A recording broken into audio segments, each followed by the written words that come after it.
A businessman named John McGavick entered the Carnton Hotel. He approached the front desk, greeted the hotel's resident manager, and registered for a week's stay. The manager, Martin Wallace, welcomed him to the hotel and assigned him to room 311. Mr. McGavick went to his room to unpack and settle in. He opened the curtains and noticed the clouds were getting darker, which made the lights in the gas station next door glow brightly in the darkening sky. He checked the weather, seeing that storms were in the forecast, and returned downstairs to the hotel cafe for dinner. The hotel was not too full, so Mr. Wallace joined Mr. McGavick for a cup of coffee. They talked about local history, as Mr. Wallace explained that the hotel sits on a Civil War battle site. The hotel was originally built as a women's college, but during the Civil War it operated as a hospital. In fact, bloodstains can still be seen on the wooden floors following one particular and horrific battle that resulted in the deaths of almost 10,000 soldiers. During the war, the college students learned to nurse and assist the wounds and dying soldiers.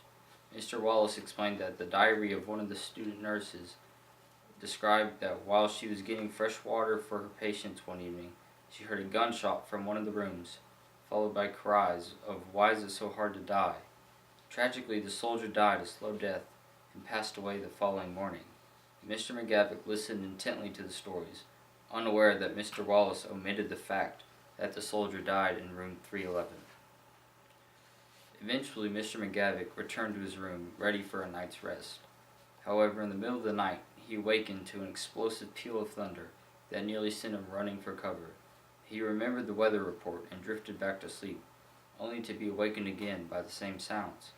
But in addition to the claps of thunder, he also heard the sounds of distant drums and gunfire, followed by the sounds of charging horses. He stepped to the window and opened the curtains to see what was going on.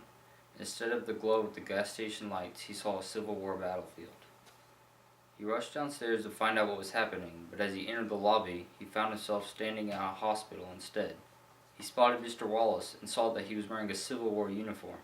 He ran to him, but realized that Mr. Wallace did not recognize him, as he rudely told him to get out of the way so he can take care of wounded soldiers and find his brother.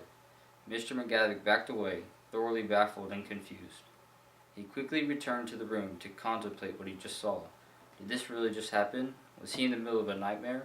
He looked out the window again, relieved to see the bright lights at the gas station.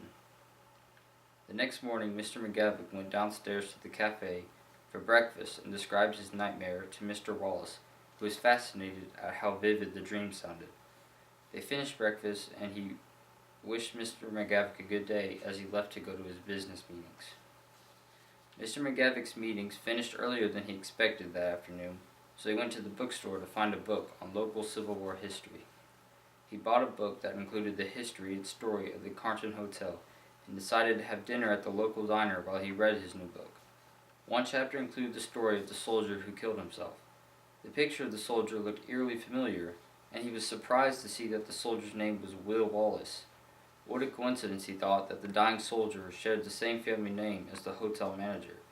As he continued reading, the book described that Will Wallace's brother Martin was extremely overcome with grief over his brother's death, that he had moved to town, bought the hospital, and vowed to somehow bring his brother back. Mr. McGavick suddenly felt a bizarre presence swirl around the diner, and faint sounds of someone moaning in pain, but he snapped the book closed so abruptly that he did not notice the caption that stated that Will Wallace had killed himself in room 311. That night, Mr. McGavick went to bed early, since he did not get much sleep the night before. But however, before too long, he was awakened by the sounds of exploding cannons and galloping horses. He ran downstairs to find the lobby intact and Mr. Wallace sitting at the front desk. But suddenly the lobby was filled with the beating sounds of battlefield drums and began morphing into a Civil War hospital. Mr. McGavick turned to see Mr. Wallace writhing in pain and changing into the Civil War soldier he was the night before. The man's right arm began to convulse and dangle oddly from his shoulder, and his hand disappeared, leaving his injured arm useless.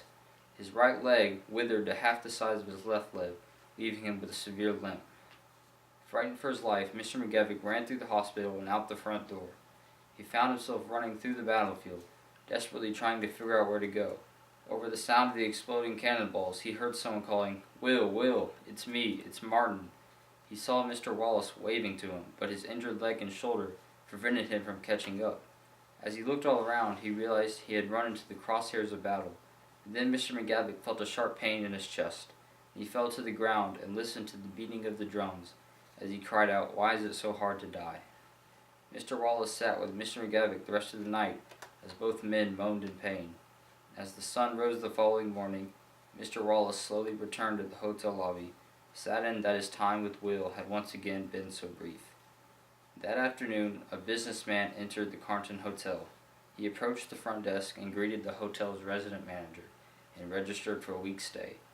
The manager, Martin Wallace, welcomed him to the hotel and assigned him to room 311.